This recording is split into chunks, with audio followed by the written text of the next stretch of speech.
యేసయ్య అంటున్నారు, మీరు ఇంతవరకు నా పేరట అడగలేదు, ఇక మీదట నా పేరట అడగండి. అంతవరకు యేసు నామములో ప్రార్థిస్తున్నాము తండ్రి అనే మాట అంతకుముందు లేదు. దేవునికి నేరుగా అడిగేవారు. అది దేవుని చిత్తానుసారంగా ఉందో లేదో కూడా తెలియదు. అయితే యేసు పేరట అడగడం అంటే యేసు గుణగుణాలకు అనుగుణంగా అడగడం, ఏది పెడితే అది అడగడం కాదు. సో ఇప్పుడు మనము అడిగేది దేని పేరట అడుగుతున్నావు, దేని పేరట అడుగుతున్నావు?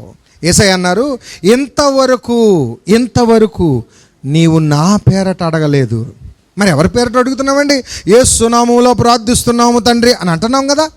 కాదు, నా పేరట అడగలేదు. నీ శరీరం నుంచి వస్తున్న ఆ కోరికల పేరట అడుగుతున్నావు. అయితే ఈ కోరికలు ఒక్కొక్కరికి ఒక్కొక్కలాగా ఉంటాయి. మనిషికి మారిపోతుంటుంది. తృప్తి అనేది మనిషి మనస్తత్వం మీద ఆధారపడి ఉంటుంది.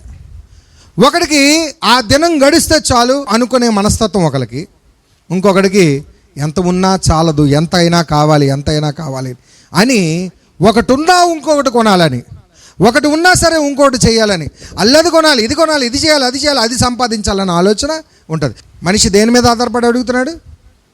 కోరికలతోనే, శరీరం నుంచి వచ్చే ఆ ఆలోచనలు. అందుకంటున్నాడు, నీ శరీర ఆలోచన బట్టి కాకుండా నా పేరట అడగండి.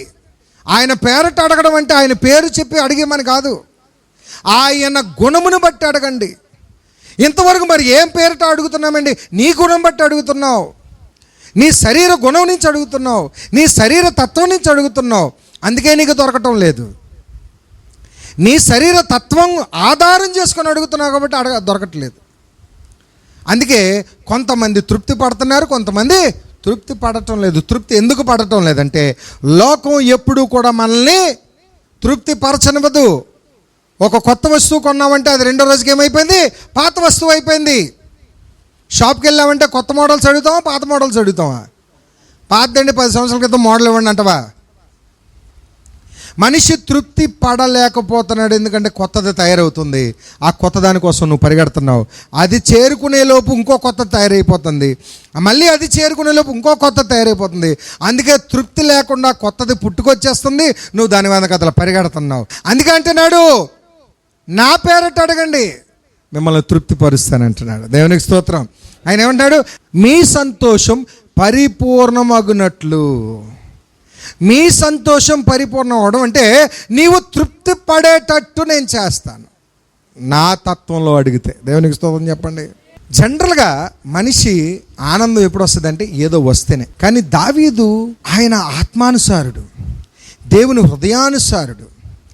ఆయన మాట్లాడుతున్న మాట చూడండి. అయ్యా, ఒకడు ధనధాన్యములు తెచ్చుకొని, ఒకడు సమృద్ధి తెచ్చుకొని, ఒకడు వ్యాపారం లాభాలు తెచ్చుకొని ఆ రోజు ఎంత సంతోషిస్తాడో దానికన్నా అధికమైన సంతోషాన్ని నా హృదయంలో పుట్టించావయ్యా. దేవునికి స్తోత్రం చెప్పండి. దేవుని మనస్సును బట్టి నువ్వు ఉంటే నువ్వు ఆనందంగా ఉంటావు, తృప్తి పడుతూ ఉంటావు. మీ సంతోషాన్ని నేను పరిపూర్ణం చేస్తానంటున్నాడు. సో ఈరోజు మనం నేర్చుకోవాల్సింది మన సంతోషాన్ని పరిపూర్ణం చేసుకోవాలి. ఆయన అంటున్నారు, అడగండి దొరుకుతుంది, వెతకండి దొరుకుతుంది, తట్టండి తీయబడుతుంది. You ask. అడుగు ప్రతివానికి పరిశుద్ధాత్మను అనుగ్రహిస్తానంటున్నాడు. ఇకనైనా అడగడం నేర్చుకోండి. ఏం అడగాలో, ఎలా అడగాలో, ఎవరిని అడగాలో, ఏం అడగాలో తెలుసుకున్నారు కదా. మన శరీర తత్వాన్ని బట్టి కాదు, మన బుద్ధిని బట్టి కాదు, మన సామర్థ్యాన్ని బట్టి కాదు, దేని బట్టి కాదు, కానీ ఆయన గుణమును బట్టి అడగండి. ఏది మంచిదో, ఏది చెడ్డదో ఆయన పరిశుద్ధాత్మ ద్వారా మనకు మాట్లాడతారు. ఇన్నాళ్ళు మీరు తృప్తి పడలేదేమో, ప్రభు మిమ్మల్ని తృప్తిపరిచి మీ హృదయంలో తృప్తిని అనుగ్రహించి మన సంతోషాన్ని పరిపూర్ణం చేసి ఆయనలో జీవము పొందుకునేలాగన, ఆయనలో సర్వసంపదలు పొందుకునేలాగన, ఈ భూమి మీద బ్రతికినంత కాలము ఆయన రాకడ పర్యంతము ఆయన మీద ఆనుకునే మనసు మనకు అనుగ్రహించును గాక. ఆమేన్, ఆమేన్.